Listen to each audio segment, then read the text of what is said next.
The empire of Mughals reader of the north by Alex Rutherford पे based है। ये history की कहानी बाबर की है और उसके पूरे लाइफ स्पैन की कहानी हमें यहाँ दिखाई गई है। इस वीडियो में मैं डिटेल में इसके बारे में बात करूँगा और लास्ट में आपको बताऊँगा कि अगले सीज़न में क्या होने वाला है। चलिए बिना देर की वीडियो स्टार्ट करते हैं, लेकिन उससे पहले आप हमारे चैनल को सब्सक्राइब कर लें और बेल आइकन दबा दें तो ऐसी वीडियो आपसे मिस नहीं होंगी। स्टोरी के स्टार्ट में हम बाबर का बचपन देखते हैं, जहाँ पे शाहबानी खान की स्टोरी हमें दिखाई जाती है, जो बहुत ही क्रूर शासक होता है।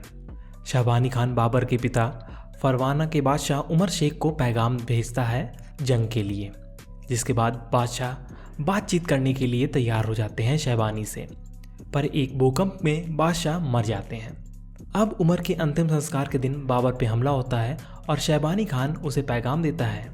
अब उसी रात बाबर को बादशाह घोषित कर दिया जाता है 14 साल की उम्र में ही, और वो जंग का ऐलान कर देता है शाहबानी के खिलाफ। हम अब देखते हैं कि बाबर का एक वजीर कंबर अली ही उसके खिलाफ होता है और ये सब उसकी चाल होती है।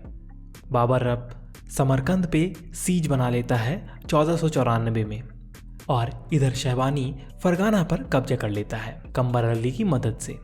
इधर बाबर महमूद को समरकंद के तख्त पे बैठने का और फरगाना वापस जाने का प्लान बनाता है, और एक लड़के कासिम की मदद से वो किला भेज देता है।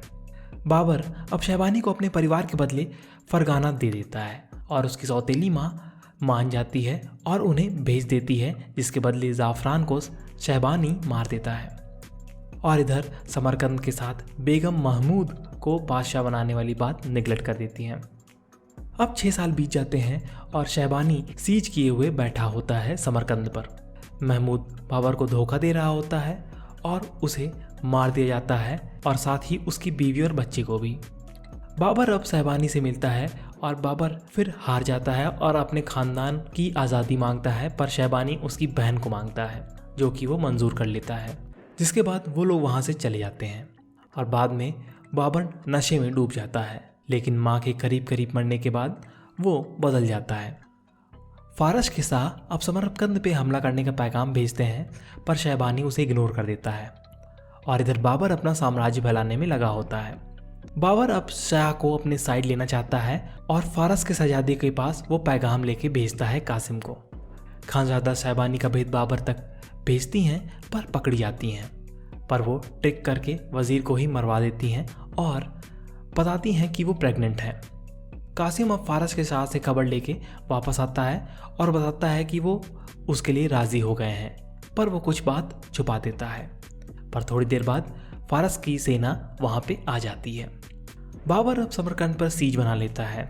बाबर अपनी बहन से मिलने आता है और वो उसे पीछे हटने को कहती है और उसे एक हिंट भी देती है, और वो वापस वहाँ से चला जाता है।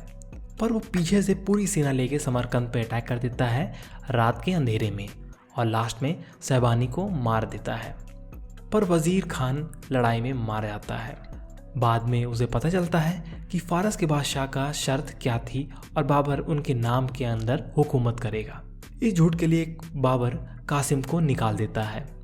अब बाबर काबुल की ओर बढ़ने लगता है और काबुल के शहजादी गुलरुख से शादी कर लेता है। बाबर अब अपने पिता की आखिरी इच्छा हिंदुस्तान पर कब्जा करने के लिए वहाँ से आगे बढ़ता है और लड़ाई के लिए तैयार हो जाता है, पर अपनी पहली पत्नी के बेटे हुमायूं को वो अपना शहजादा घोषित कर देता है। ये बात छोटी अम्मी गुलरुख को पसंद नहीं आती और वो हुमायूं का माइंड वॉश करने लगती हैं, और वो जंग के लिए चुपके से चला जाता है। बाबर के दूसरे बेटे कामरान को अब काबुल का तख्त संभालने के लिए दिया जाता है। अब पानीपत की लड़ाई में बाबर पूरी तरीके से टूट जाता है, और तभी कासिम और हुमायूं उसकी मदद के लिए वहाँ आ जाते हैं। कासिम बाबर को अब बारूद और तोप से इंट्रोड्यूस करवाता है। काबुल में यहाँ कामरान की माँ उसका माइंड वॉश करने में लगी हुई होती हैं, बट नाकाम रहती हैं। अब लड़ाई में बाबर बारूद का इस्तेमाल करता है और बैटल ऑफ पानीपत जीत जाता है, पर इधर कासिम मर जाता है और हुमायूं काफ़ी जख्मी हो जाता है। अब सब लोग काबुल से हिंदुस्तान आ जाते हैं और कामरान का दिमाग उसकी माँ लगातार मैनिपुलेट करती रहती है। बाबर कामरान और हुमायूं में से अब अपना उत्तराधिकारी बनाने का ऐलान करता है 15 दिन में। खानज़ादा अब बाबर को सलाह देती हैं कि उसे किसी एक को चुनना होगा और वो हुमायूं का नाम लेती हैं। कुल्लुक एक जहर लाती है हुमायूं को मारने के लिए और उसे लगा देती है। हुमायूं पे अब जहर का असर दिखने लगता है और उसकी तबीयत काफ़ी ख़राब होने लगती है।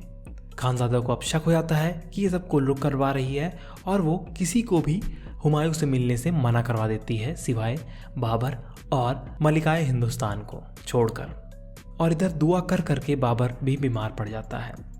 कुल्लुक अब कामरान को भड़काने लगती है कि वो बादशाह बन जाए इन दोनों की बीमारी के बीच।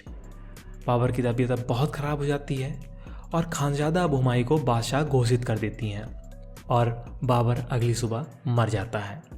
खानज़ादा अब बाबरनामा लिखने लगती हैं, जिसके साथ ही ये सीरीज़ ख़त्म हो जाती है। सो ये सब हुआ 8 सीज़न एपिसोड की इस हिस्टोरिकल सीरीज़ में। ये एक हिस्ट्री की राइड थी जो कि बाबर की कहानी सुनाती है। ये हिस्ट्री से कुछ अलग नहीं थी। जिसको हिस्ट्री का ज्ञान है उसे ये सब पता ही होगा और आगे क्या होने वाला है वो भी। और इसका सीज़न 2 इसके सीज़न 1 की पॉपुलैरिटी पे डिपेंड करेगा। सो इस शो में एज सच कुछ एंडिंग एक्सप्लेन वाली बात नहीं है, बट आपको फिर भी थोड़ा सा हिस्ट्री की राइड दे देता हूँ कि आगे आने वाले सीज़न में क्या होगा। हुमायूं की हुकूमत इंडिया पे बहुत छोटी थी। उन्होंने 1530 से 1540 तक और फिर 1555 से 1556 तक हिंदुस्तान पे राज किया।